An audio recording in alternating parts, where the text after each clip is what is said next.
You need a split washer, right? Yeah, I do. What do you like on one? Welcome to Sam's Garage, presented by NH Oil Undercoatings.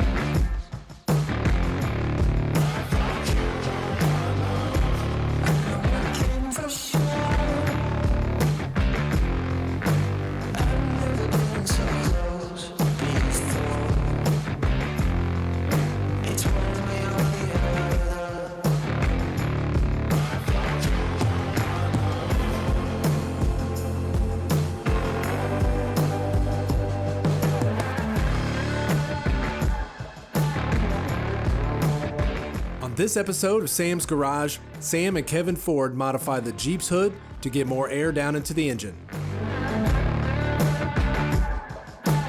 Sam and Doug Harris assemble the complete long block engine in the Alpha 1 GTO. Bob Douglas stops by to assist with installing new rod ends on Sam's personal car. Then Sam shows us a simple way to add more horsepower to your vehicle in just a few minutes.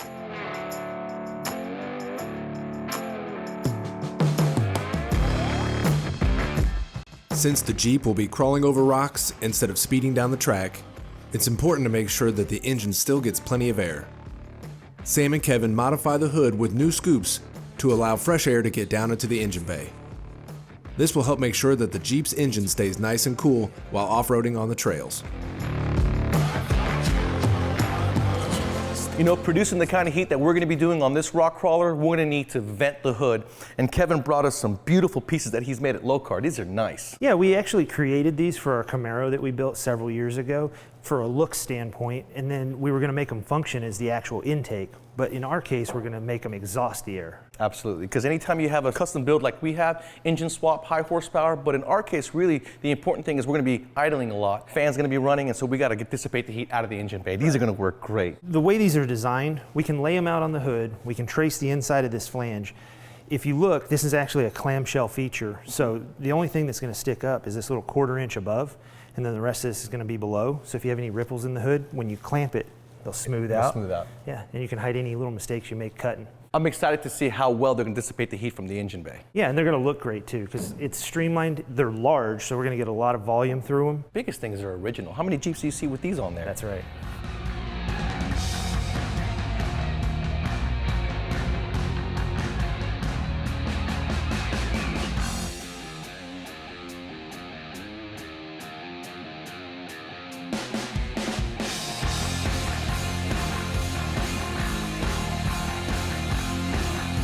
You know, that looks a lot different installed than when you're just mocking it up. Right? I mean, you've got that thick piece on the top. It's hard to really picture what it's going to look like, but It came out awesome. Absolutely beautiful. And you guys, when you're doing something like this, if this was a finished hood, you want to, once you scribe your lines, put a piece of tape there so that you don't flake the paint that you're cutting on. That's right, and when you're done, you're going to want to paint that edge just so you don't get any rust or anything like Correct. that. Today's hood's mostly aluminum though. And you want to deburr it. You want to use a deburring tool, or you can use a different pad on your grinder and get all that metal out from both sides. Usually the metal's going to be on the back side. Get it out of there so that it's nice and finished. Now this hood's going to get finished, so we're going to remove all this. When we finally install it, what are we going to do with those bolts? We're going to put some Loctite on there. We want to make sure they don't fall in the engine. Yeah. Absolutely. Now let's go ahead and put it on.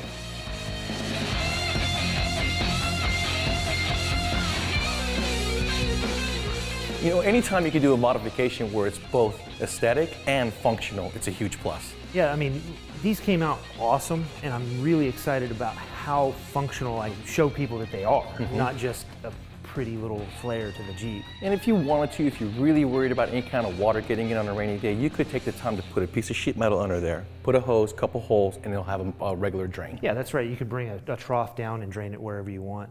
The awesome thing with these is we're done with the underside of it. We don't have to dress it up. I mean, if we open that, the nice ring that holds them in and clamps them, it finishes off really nice. It really does. And if you guys are gonna powder coat these or paint these, remember, as tight as the fit as it is in there, don't get the edges. Or if you're powder coating them, put some tape in there before you spray the powder coat on there and put it in the oven so you don't get that material there.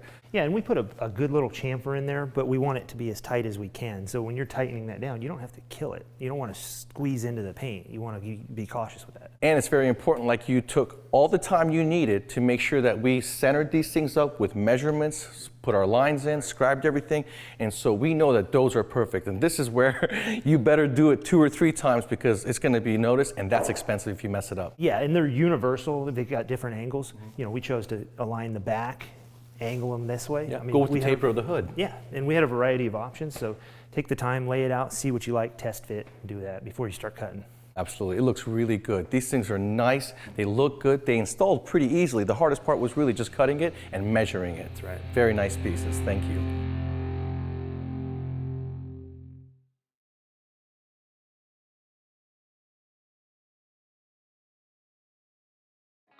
Welcome back to Sam's Garage, presented by NH Oil Undercoating. Sam and Doug assemble the complete long block in the Alpha 1 GTO. In this phase, the cylinder heads are bolted to the engine block and torqued down to factory spec. With the heads in place, the valve train and timing components are then installed, completing the engine build. You know, I did an awful lot of research before I decided to use this motor. This was my brother's engine, and having the ability to fit inside of this car and to do everything sentimentally means an awful lot to me. And the build has just come out absolutely spectacular. I'm really looking forward to getting in the car and feeling the horsepower and the torque this thing produces. Me too. That's going to be totally cool. Now, as you can see, we've used ARP bolts everywhere that counts on this engine, and things don't change when you're tightening things like oil pan, timing covers, or valve covers. You always want to go from the middle out, spanning the metal out to the edges.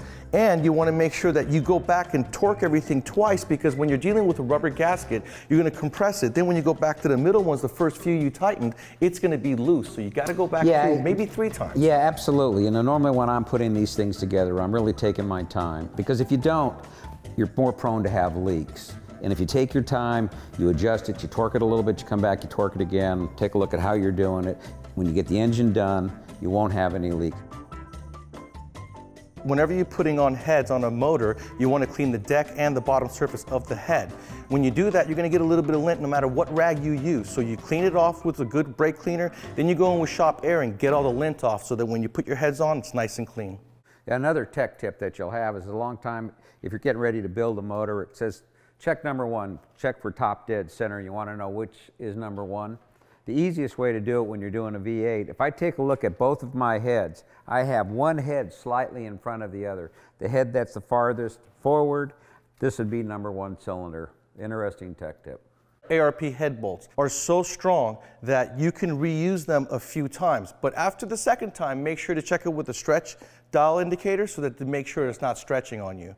Then you'll know whether to replace it or not. It's real important when you're going ahead and you're setting up your valves that you make sure that your push rod lengths are correct. Because if they're not correct and you're loading one side, you're going to go ahead and wear out the valve guide. So you want uniform travel of this across the valve stem back and forth. So make sure it's always in the center. You want to check it with a cylinder where the cam is on base circle, okay? Like for instance, this one right here. Yeah, and when he's talking about the camshaft, he's talking about the base circle. If you look at any camshaft, the way it's designed, it's got a base circle and then it moves up a large hump, then it comes back to the base circle. It's that base circle that you want to make sure that that's in the neutral position, because then you're not opening the valve or closing the valve. But if you don't know, you want to rotate the motor so you do know, so that you do your measurements correctly.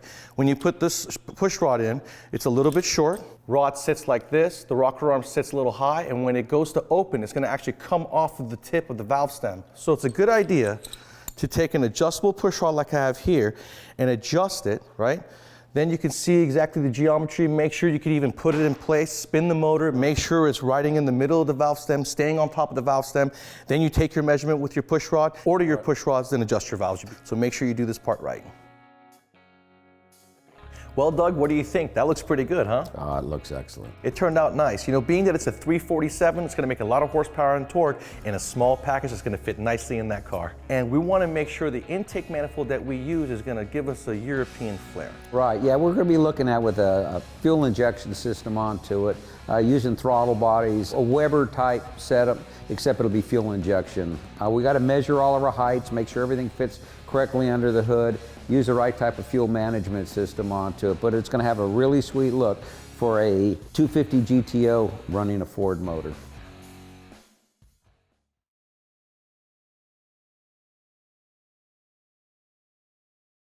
Now back to more Sam's Garage. Last week, Sam and Bob Douglas from Rod End Supply did some light maintenance on Sam's Infiniti. While Sam was getting his hands dirty changing the oil, Bob showed us some of the many products that Rod End Supply has to offer. Coming up, they both get to work on changing the rod ends in Sam's Infiniti. The new rod ends will help keep the suspension and alignment within the proper specs. You ready to go do some arms? Sounds good. Let's do it.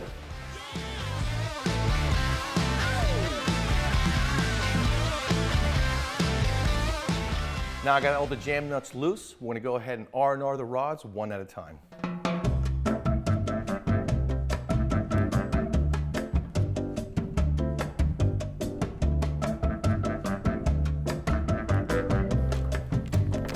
Now you're probably wondering, why didn't I travel the suspension up to tighten that bolt? It's because the rod end turns in 360 degrees, so it's never going to bind, so you don't have to do that.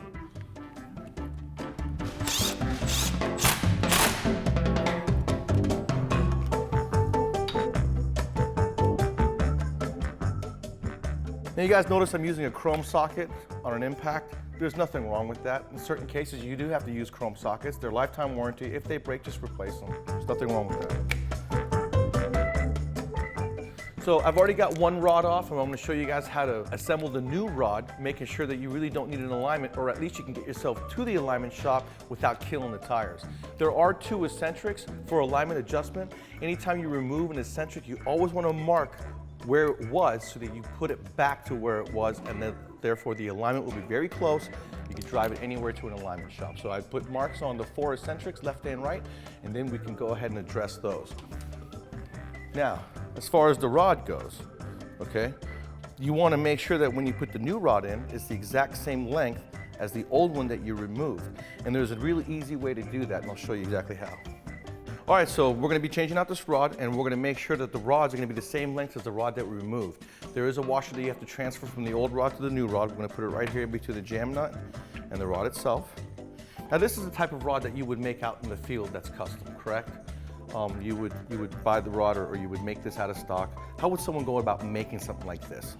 Well, first off, you have to start with the correct size piece of tubing, and then you may have to do a little drilling, and you'll have to tap it. So you'll tap a left hand on one side and a right hand on the other, so that way you can screw the components into it. Very nice. It's going to make for a better ride. Now, when we're going to do this, we're going to take one of the bolts that we removed from the car, line up the bottom flanges, put the bolt through all holes. Okay. Same thing with the top. We're going to get it close. Take your two rods next to each other, put a bolt hole at the bottom, line up the bottom, take one of the bolts you removed from the car, put it into the bottom, going through both items. Okay, now you've got the bottom lined up. You can see the top has to be screwed in a little bit more. And you see that right there? We now have two rods the same size. Yep, that'll do it. Now what we and have it's there. is two rods the same length. And what this is going to do is make sure that you get to the alignment shop without killing your tires. This is very close. We're about 99%. Now, I do recommend you guys do a good final alignment, because any little small amount is going to give you a big adjustment on the car. So this is going to get us very close. It won't kill the tires getting to the alignment shop, all right? But you do want to go to the alignment shop and make sure that you are good. Now we can install this one and repeat the process on the other 5.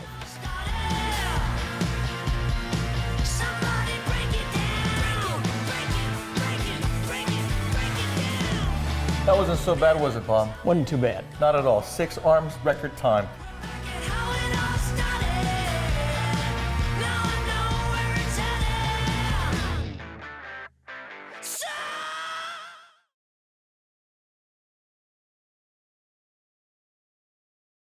Welcome back to Sam's Garage, presented by NH Oil Undercoating.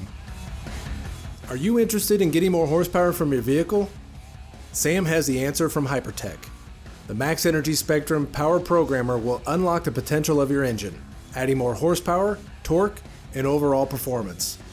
It installs quickly and easily, giving you more time behind the wheel instead of in the garage.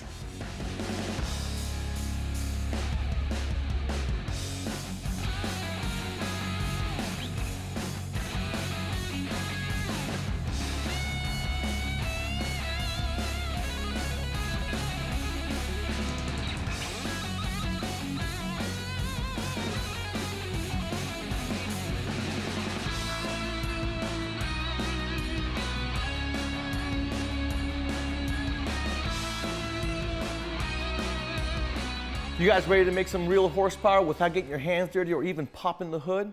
I've got this 2017 Ford Raptor 3.5 liter twin turbo. I've got the Hypertech Spectrum Programmer. Now this thing is known to make the most power per dollar over any tuner out there. 50 state, carb legal, and we all know Hypertech. They make the most reliable horsepower for the longest of any programmer out there. Now I've made a lot of horsepower over the years, and the numbers that we get from this Spectrum is so impressive that I can't believe it. Now you may have to wear glasses in this case. I'm gonna read you guys the horsepower rating. This is right off of their website. This is the dyno sheet. This thing's gonna make 131 horsepower on 93 octane gas. But if you guys are running 87 octane gas, you're gonna make 106 horsepower at the tires and 46 pounds of torque on 87 and 80 on 93. That's crazy. Usually it'll take like a supercharger on a normally aspirated motor to make those kinds of numbers, and you may not even reach them. So when you unbox the box, you're going to see that you have an update cable for your computer. There are cases where you do have to update the programmer before you install it. And then you'll have the OBD2 connector that plugs into the DLC of the vehicle. It's very easy. It takes about 15 minutes to do this entire install. Plug it into the unit, and just simply follow the instructions on the screen. You can't mess this up. We're going to turn the truck to the on position and basically follow the instructions. Now, this is a full color display.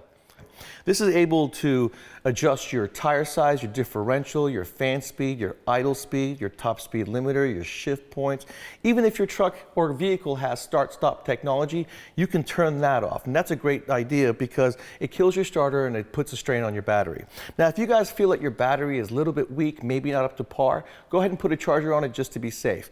And when you're installing the Max Energy, it takes up to 10 minutes. You don't want to walk away from the vehicle. It's going to ask you a few times to turn on and off the ignition and hit OK, so don't walk away from it. Custom tuning is like I just said. You're going to go in there and you're going to make those parameters right for what you want to do. If you have a stock Raptor, you just may leave those alone. But if you have a stock Raptor and you do nothing else, I do recommend changing out the thermostat to a lower temperature thermostat. Then you can go in here and reduce your fan speed, keeping that P0128 code off. All right? So now let's go ahead and install it.